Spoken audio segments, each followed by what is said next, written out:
You've heard it said, and it's correct, that the nation is terribly divided. But what you haven't heard is anything beyond the superficial. Why are we divided? They'll have you believe it's because of Trump or politics generally.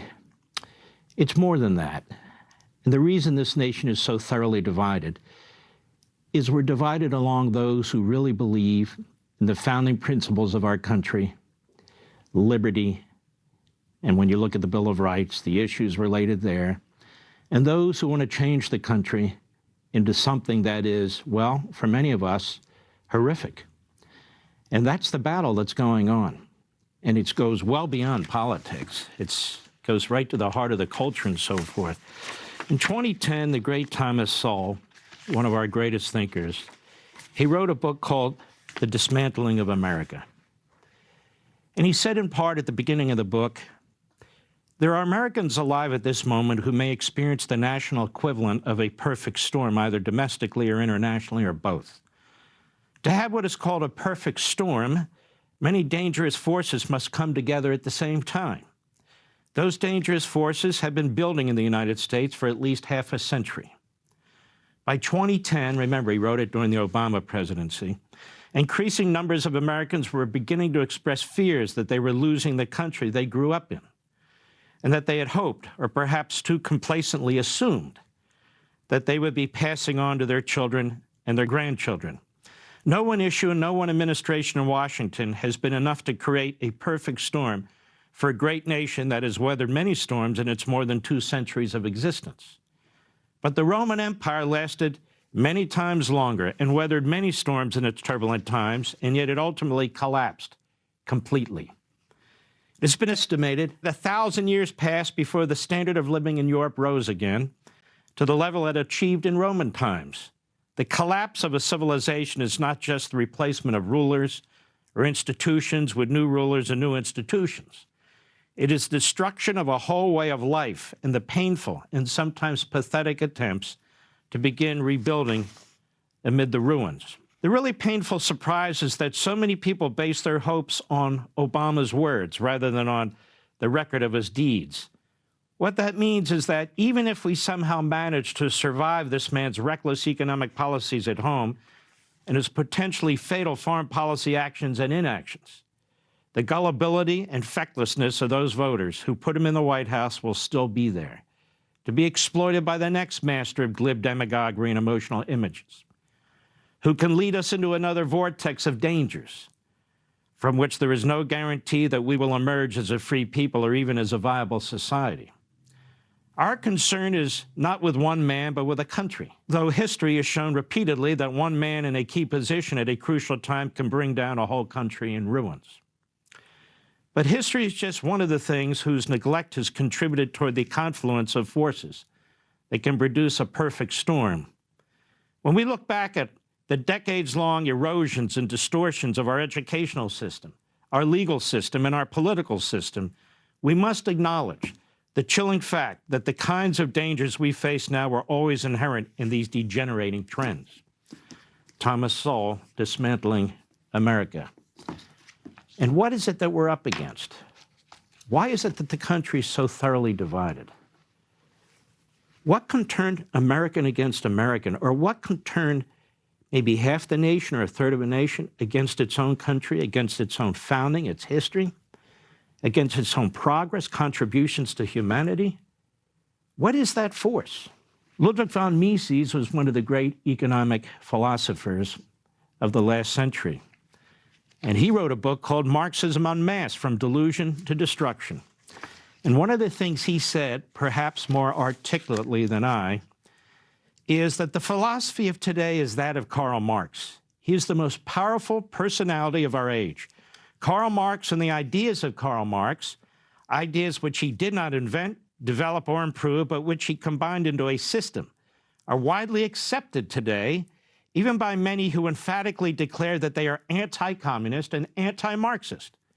To a considerable extent, without knowing it, many people are philosophical Marxists, although they use different names for their philosophical ideas. And he's right. The ideas of Marx and the philosophy truly dominate our age. The interpretation of current events and the interpretation of history in popular books as well as in philosophical writings, novels, plays, and so forth, are by and large Marxist, which is something I've been trying to explain myself and wrote an entire book on. Marxist. Marxism, progressivism, the Democrat Party. When you listen to Schumer, when you listen to Pelosi, when you listen to AOC, when you listen to Bernie Sanders, do they sound like people who are talking in ways that we embrace the founding of the nation, about liberty, about property rights, individualism, unalienable rights? Or do they talk about class warfare, the rich versus the poor? Or do they talk about race, one race against another? Do they talk about the inequities and inequalities of the freest society on the face of the earth?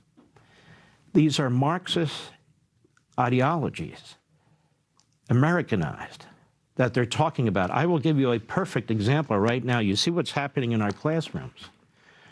You see the destruction of real education. You see the effort to say that parents have no say in education, that bureaucrats, that union members, that they have as much right to control your children and their minds as parents do. Parents don't have any say. Well, this is from the Communist Manifesto. This is from Marx. The selfish misconception that induces you to transform into eternal laws of nature, so he's attacking the Declaration of Independence specifically, and of reason, the social form springing from your present mode of production and form of property, historical relations that rise and disappear in the progress of production, the misconception you share with every ruling class that has preceded you. What you see clearly in the case of ancient property, you admit in the case of feudal property, you are, of course, forbidden to admit in the case of your own bourgeois form of property. And what's he talking about? Bourgeoisie, the wealthier, the proletariat, what we would call the middle class, even though Marx, in 35 years of writing, never describes what the middle class is. He never defines what a class is. But he was using it all the time, just as our Democrats do, just as Biden does, and so forth. What's he talking about there?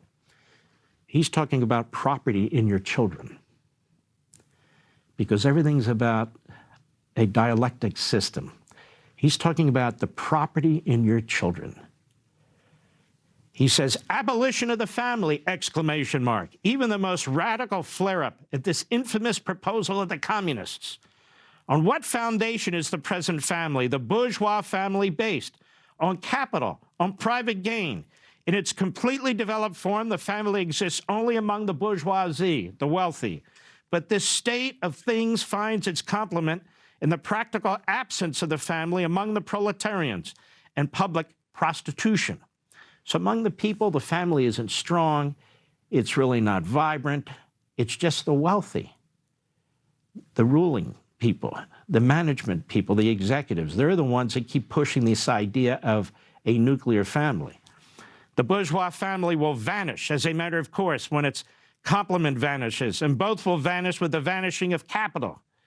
Do you charge us with wanting to stop the exploitation of children by their parents? See the point? To this crime we plead guilty. But you will say we destroy the most hallowed of relations when we replace home education by social education.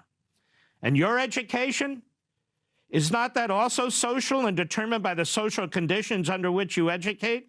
By the intervention, direct or indirect, of society by means of schools, etc.? The communists have not invented the intervention of society in education. They do but seek to alter the character of that intervention and to rescue education from the influence of the ruling class. You want to know what's going on in the classrooms today? You have to understand Marxism.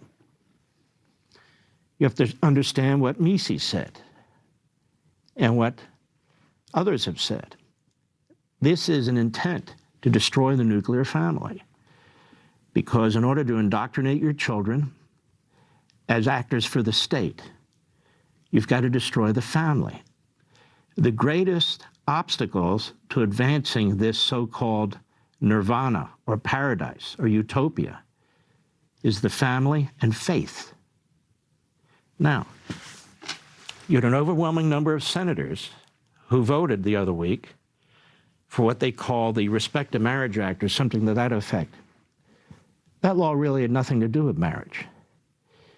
It should have been called the War on Religion Act, because the goal of that law, as demonstrated by Mike Lee's amendment, the goal of that law is to prevent religious institutions, Orthodox institutions, Christian institutions, Muslim institutions, from teaching their faith in various formats, hospitals, schools, think tanks, and so forth, and to create federal crimes so the federal government can impose its will.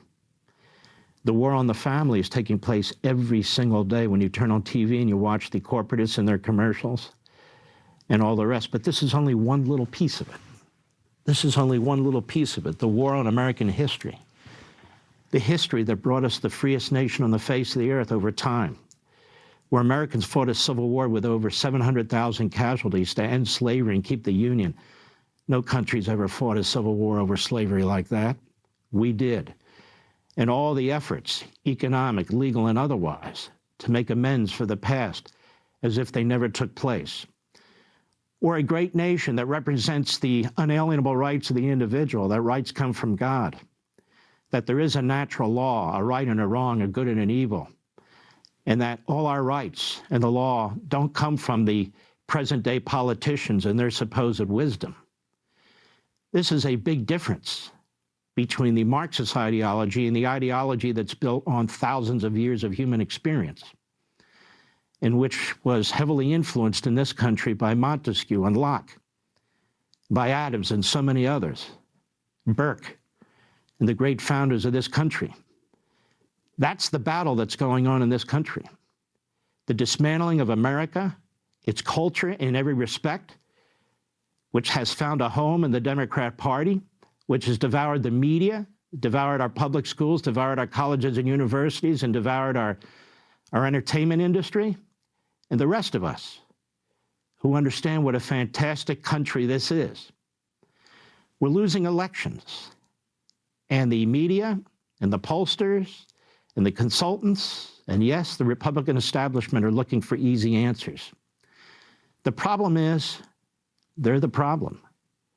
They don't understand the depths of the problem that we face today.